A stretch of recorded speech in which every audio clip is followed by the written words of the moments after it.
Assalamualaikum warahmatullahi wabarakatuh, sahabat IKM 50 Kota.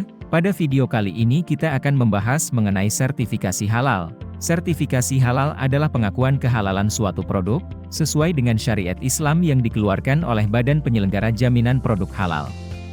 Berdasarkan fatwa halal tertulis yang dikeluarkan oleh Majelis Ulama Indonesia. Sertifikat halal MUI ini merupakan syarat untuk mendapatkan izin pencantuman label halal pada kemasan produk dari instansi pemerintah yang berwenang.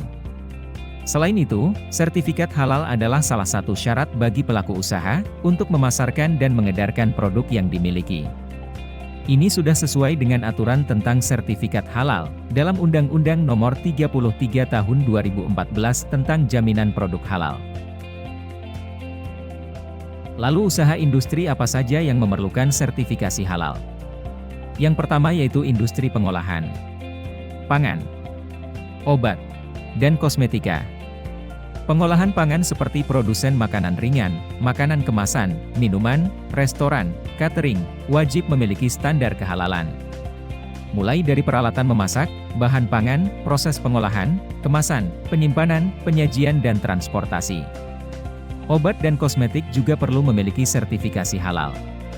Obat dan kosmetik yang belum melalui prosedur sertifikasi halal masih diragukan oleh konsumen. Terutama yang beragama Islam, pasti akan menghindarinya.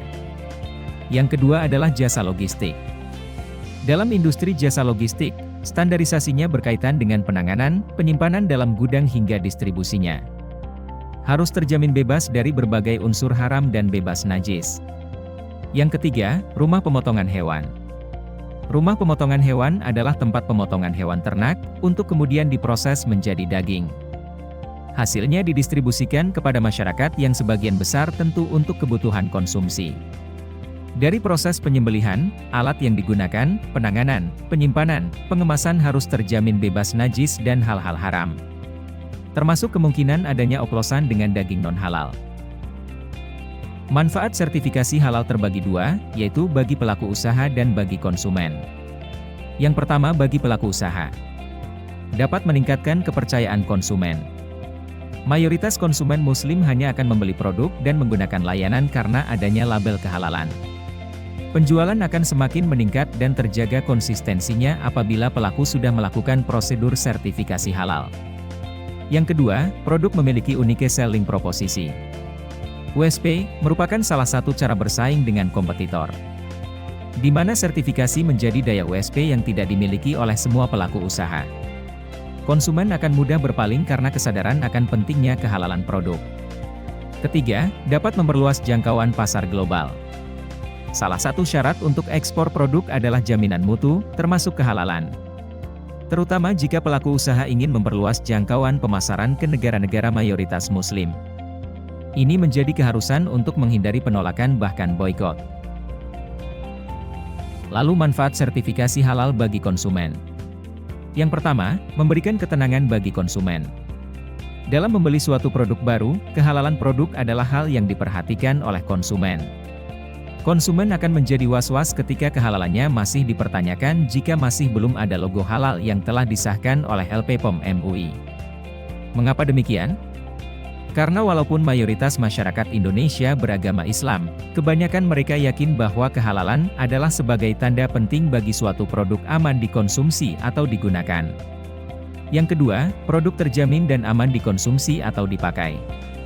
Mengingat prosedur sertifikasi halal yang ketat, pastinya ini membuat konsumen meyakini bahwa produk atau barang pelaku usaha terjamin untuk dikonsumsi atau dipakai. Tidak hanya makanan saja, kosmetik pun juga perlu disertifikasi. Ini dikarenakan penggunaan kosmetik untuk dikonsumsi atau masuk ke dalam tubuh yang mengandung bahan najis adalah haram hukumnya. Terus bagaimana alur proses sertifikasi halal? Pertama, pelaku usaha melakukan permohonan sertifikasi halal. Untuk pendaftarannya bisa mengakses ptsp.halal.go.id. Lalu BPJPH nantinya akan mengecek kelengkapan dokumen dan menetapkan lembaga pemeriksa halal. Setelah dokumen lengkap, lembaga pemeriksa halal kemudian akan memeriksa dan menguji kehalalan produk. Setelah itu, MUI menetapkan kehalalan produk melalui sidang fatwa halal. Nantinya BPJPH akan menerbitkan sertifikat halal. Dokumen permohonan sertifikasi halal yang harus dipersiapkan oleh pelaku usaha adalah: pertama, data pelaku usaha wajib memiliki nomor induk berusaha atau NIB. Lalu pelaku usaha penyelia halal melampirkan salinan KTP, daftar riwayat hidup, salinan sertifikat penyelia halal, salinan keputusan penetapan penyelia halal. Lalu, nama dan jenis produk harus sesuai dengan nama dan jenis produk yang akan disertifikasi halal. Daftar produk dan bahan yang digunakan, yaitu bahan baku, bahan tambahan dan bahan penolong. Lalu, proses pengolahan produk, pembelian, penerimaan, penyimpanan bahan yang digunakan, pengolahan, pengemasan, penyimpanan produk, sampai distribusi.